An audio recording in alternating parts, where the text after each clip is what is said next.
Hello and welcome to an episode with guest Paul Culshaw. And this episode, we're going to be talking about SEO. We've not touched on this subject, and it's nice to get into a very marketing focused subject for this session. But before we do get into that, Paul, do you want to introduce who you are and what you do? Oh, and actually, I've got a really special announcement. He's the first male to appear on the podcast. So woohoo! Yeah, thank you so much for inviting me, Dani, to be here as well. So yeah, I'm Paul Culshaw. I am a SEO coach. So I help entrepreneurs, but especially within the kind of wellness and therapy area as well, to be found more online. I think that's what it comes down to be more visible online. I love that. It definitely does come down to it by what I know of what you do. And that visibility is the key and the start to everything, isn't it, really? We're not getting anywhere if not getting seen and heard. So Uh, Absolutely. we're going to talk about SEO. What is it in a kind of basic, simple term? What is SEO? Sure. Yeah, it's another marketing acronym for sure. We don't need many more, do we? So SEO it actually stands for Search Engine Optimization. So it's been around for since the dawn of the internet, as it were, or since Google started and lots of other search engines in the late 90s. So that's all there really was at that time. There was websites, wasn't there? And there was just ways of finding websites on search engines. There wasn't social media or anything else. So that's what SEO was all about, just being found in search engines by using keywords, by searching. So it's not actually something that all of us do all the time in terms of searching for information. So the actual act or skill of SEO then is actually optimizing your marketing, optimizing your content, so it's found in those search results. Yeah, I think it's really important. I think most people are aware of it now and that search is a thing and keywords are a thing. But I think still there's a lot of us that have not. I'm terrible. I've not implemented it in all the years that I've been in business, and I am actually starting to because I'm aware of how much it can have an impact on people finding me. And plus, it just takes a little bit of work out, I guess, doesn't it? And actually, I'm going to pass on some work to my VA who's a lot better at it than me, to implement in the form of my blog. So I'm really excited to see that to come together. So when we do start to implement it in our business, what kind of results do you think we aim to see and expect from implementing SEO from the start? Uh, Absolutely. Well, if you're doing, there's two types of SEO. There's kind of good, effective SEO, and there's bad SEO, as it were. So you can be doing SEO, and be doing it. You might be working with somebody, and you might think, 4, 5, 6 months later, well, I'm searching, but I'm still not being found, kind of thing. And that's usually because you're targeting the wrong keywords. In terms of the wrong keywords, that means they're too competitive for your website to actually show up for in Google. I hope that makes sense. Yeah. When you're starting out with an SEO campaign or SEO activity, so you've got your website as well. You want to work out, well, what are the search terms that I want to be found for? First of all, yeah, so you have like a wish list of search terms which are relevant to you. And then as part of keyword research, which is like a practice you do within SEO to actually identify the keywords that your ideal clients are actively searching for, as it were. Once you have that list, it's about looking at that list of keywords and seeing or identifying a metric which is called keyword competitiveness. You can say that word. How competitive is that keyword? Yeah, it's because the more a keyword is searched for every day, then the more competitive it's going to be because the more searches there are, it means there's more traffic up for grabs. But if your website's fairly new, if it's brand new, or if it's kind of 1 year or maybe 18 months old, it's not got enough what we call authority to actually show up at the top of Google for keywords which have got like 10,000 searches every month. The sites which are appearing for those types of terms are probably quite mature. Yeah, so they've shown Google that, yeah, we can be trusted. You know, our website's been around for 5 years. Other people are talking about us. They refer to us. We have a good social media following. So it's almost like your website, as you optimize your website, it gets fitter over the time. It's like going to the gym kind of thing. So you're optimizing your site all the time, adding new content and stuff. So it starts to mature over time. So quite a long answer to your question here. Go, go the Love a scenic long route. detailed answer. Go on the scenic route on it. It goes back to having those right keywords, first of all. So if you've got the right keywords that you're targeting, yeah, then you can start to show up for those terms within 4 months. Yeah, to be realistic about it. Yeah, so the more time goes by, obviously you're going to start to rank higher and for more search terms. But initially, it takes about 4 months for the work to start to see results because it's organic, and anything that organic takes a little bit of time. So if you implement it into your into your website, it's majority like the website, isn't it, and blogs and things like that where it's powerful. Yeah. If you implement it, do search terms change over time? So like if I implemented something now, in 4 months' time I might get a bit of a result from that. But say like this time next year, would the search terms that I originally put still be relevant? Like, assuming I didn't change my business, would they Yeah. still be relevant? They'll still be relevant to you, but you should always kind of check again in terms of doing a bit more keyword research because there's a few things happening. So there's trends, first of all. So in terms of what I do, for example, so on my website, I target on my homepage the term SEO coach. Yeah. Yeah. A couple of years ago, when I first started out in my own business, not many people were searching for SEO coach. But that kind of meant that it was actually a good keyword for me because I was new at doing it and it wasn't a competitive term. A couple of years later, there's more people searching for that term. And there should be, as you know, as the years go by and coaching becomes more popular with people. So I think it's about looking at the trends first of all in terms of your own industry and what you refer to yourself as in terms of an expert. But there might be new terms that come up which might be relevant for you as well. Yeah. Yeah. So I've worked with a few wellness clients in the US as well. And a search term there was actually I think it was self-love coach. Ah, Actually. Yeah, so hardly anyone searches for that in the UK, where I am and where you are. But in the US, yeah, there's a lot of search volume for self-love coach. And you usually find that US trends kind of follow on a couple of years later over in the here. UK Yeah. and into Europe as well. So you kind of keep an eye on those kind of terms to see what goes up and down in terms of how people refer to different experts or different things. Yeah. That's really interesting, is that.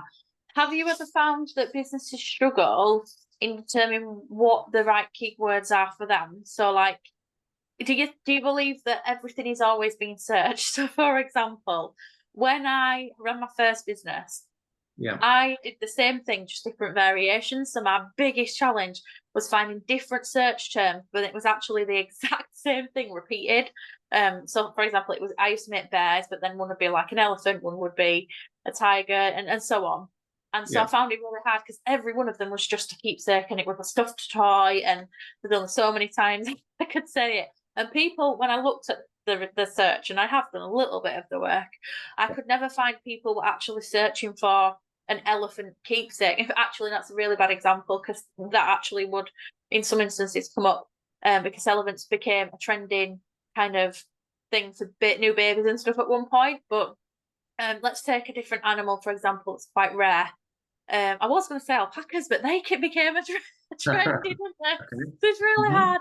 But maybe ants, because that's definitely not. I didn't make an ant, but say I did. People won't be searching for like an ant keepsake, so I felt it was like impossible to be seen for that. And I still feel a little bit like that now in what I do, because I can never find anyone that's trending or noticed for being an organization mentor, especially in business. So I see it for like um organizing your space and decluttering and declutter coaching, things like that, but never in what I Yeah. do right now. And I always feel kind of challenged with the keywords that should be used.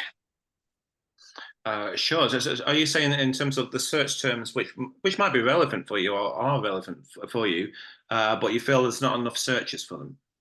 Yeah, I just feel like nobody's actually looking for. So, for example, right now, I know what I want. I want to help my ideal Yeah. clients get organized in Yeah. their business, but I don't think anyone searches business organization coach. Although Sure. I think this Sure. organization does get searched in some instances. Yeah. Yeah, absolutely. But that's about going back to nothing that's intrinsic to SEO, but to marketing in general, in terms of your ideal client work. So really understanding your ideal client and the language that they use. So Yeah, what will they search for to find an expert such as yourself? probably a Uh, business mentor, business coach. and sometimes you're not comfortable in referring to yourself as those kind of titles as well, but you want to use the words which your ideal clients are using. And then once they found you, then you can educate them in terms of this is what I actually am and how I Yeah, refer to which is myself. what I do actually. Yeah, And it's yeah. funny you say that about using the term because when I first started this business 3 years ago, I Mhm. didn't actually want to say I'm a coach, I'm a mentor. I kind of was shied away from that. Yeah. But over time, I'm like, I'm so comfortable with it now. But I think a lot of like we both work with those in the wellness industry and stuff. So I think they are pretty clear of what they're delivering, and I guess in some way that can be easier for discovering the search terms that they use within their Yeah, sites. very And much so. Yeah, yeah. So there's a nice free tool from Google, which has been around for a while, but not a lot of people don't know about it, called Google Trends. yeah, So on Google Trends, you can have a play with it, but put any search term in it, and you can see the trend kind of over kind of 10 years now. But you can have a look at over the last couple of years in terms of how popular different search terms are, and it's really good for in terms of what you talk about as well within your business. So if you yeah. can identify like a rise in search trend, so maybe oh right, since last September, people have been talking about these topics a bit more. That's quite interesting. So is that what you were able to do with your SEO coach search term then? Because I think from what I've seen, people are more willing to invest in and learn about SEO now, so they would come to someone like you. Hmm. Whereas when I first started, God, nearly 11 years ago now, like at that point, actually, I wouldn't have invested in SEO support, whereas I would now. That's my own journey too. But I Yeah. feel it's so much more. There's more of a knowledge around how important it is now. So obviously that search term must have gone up over time as it changed. Yeah, absolutely. Yeah, I mean, it's really interesting to look at Google Trends, especially around the pandemic, Oh in a year or two, when certainly lots of different keywords suddenly become really popular, and SEO yeah. was one of those because a lot of people at last found the time to set up that online business that they wanted, or to set up their e-commerce website, and they wanted to learn more about SEO as well, and or how to be found more online. So there's a lot more interest since that time. But I think in a corporate world, I used to work in the corporate world for a long time. Um, SEO was always kind of a fairly flat line in terms of Google Trends, um, but more people were interested in Google Ads. Yeah, so actually Ah, doing paid advertising on Google. But then there was a bit more of a crossover where less people were looking at Google Ads and looking at more of a sustainable kind of model for the business in terms of investing in SEO, which is a better investment for the long term. Whereas ads is kind of when you stop advertising, you're no longer there in Google search. So I think a lot of businesses found they didn't want to be spending money all the time. yeah. They want more And something more sustainable. And it's like, this SEO, maybe there is something to that. well, that's interesting, is that because it's not something I've ever thought of, but it just shows how something big, such as the pandemic, has an impact on the trends in search and marketing overall, which, as we know, it did. Hmm. So, if someone was just starting out with work on SEO, what would you recommend? I mean, you're doing an amazing session for us tomorrow in my mastermind, aren't you? And we cannot wait. The ladies Looking are forward looking to it. forward to it. I always find that everybody in my space wants to learn this stuff. So I've invited Paul to come and speak for us. And I'm excited too, because I know I'll learn a thing or two. And I have done SEO work and trainings before.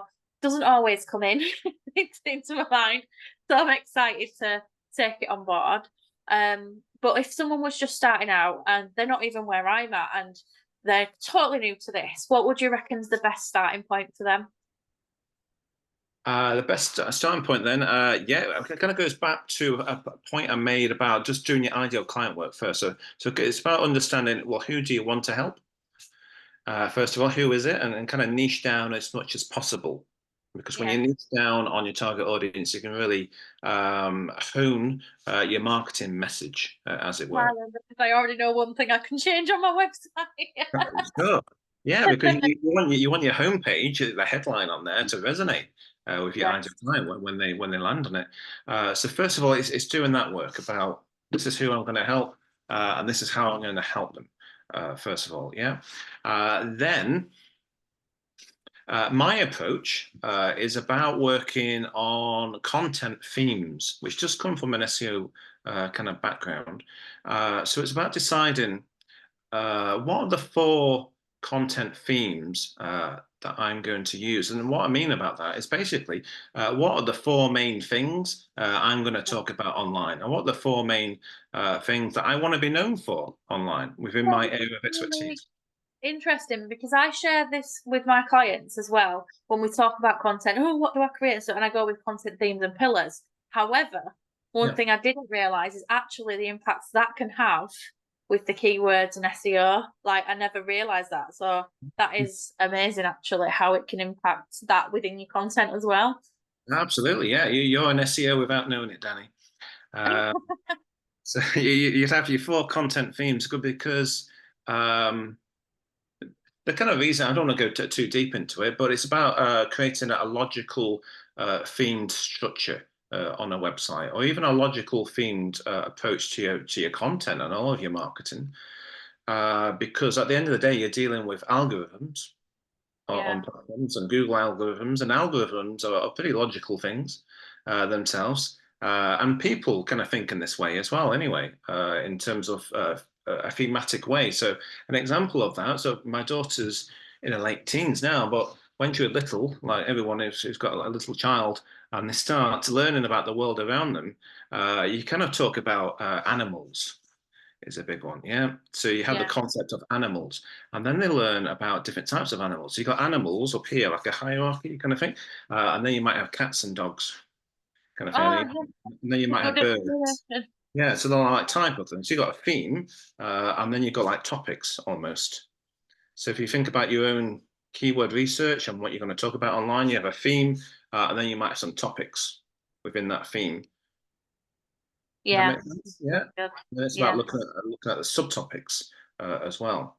So it's like animals, and then you've got maybe you've got animals and birds, and then you've got blackbirds and robins and other types of birds, kind of thing. So it's quite a logical This is a hierarchy of real words and simple phrases. explanation. It's such a simple explanation, and I think it actually shows how you do actually make things simple because you actually have set up a new freebie, haven't you? And it's SEO simplified. So definitely check that out if you're listening. Because Paul's created that. I'm going to share it with you in the show notes.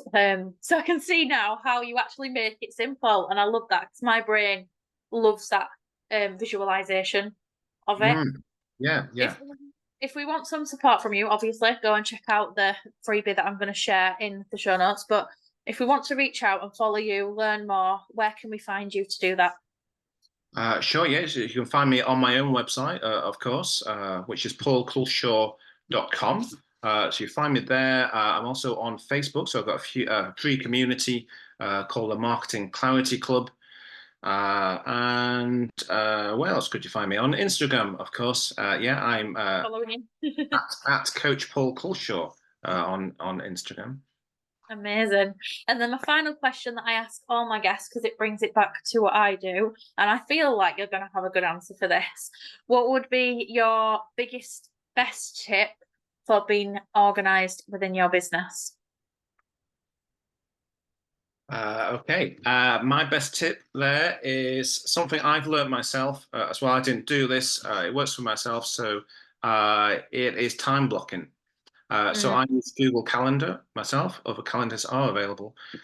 But actually time blocking my time. So working out, first of all, what do I need to work on? What are the priorities? But actually time blocking it with different colors. It not only looks beautiful, but it's effective as well. Of course, you've got to align to it and carry it through as Yeah. well. But actually time blocking is good when you've got lots of tasks to do. Yeah, time block, 2 hours, 3 hours, whatever you need, and just stick to it. And that's what I do actually. I use Google Calendar as well. It's my favourite one, and I love the colour coding. I love seeing what's the family block and what's the work block and other random tasks. I don't like the reds. The reds are the boring stuff, the essential but boring, like the housework. That I do love that myself.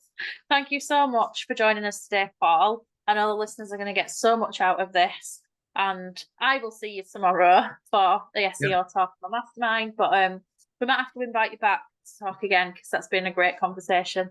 Thank you so much. Thanks so much. It's been great to be here. Great to talk to you. Thanks, everyone.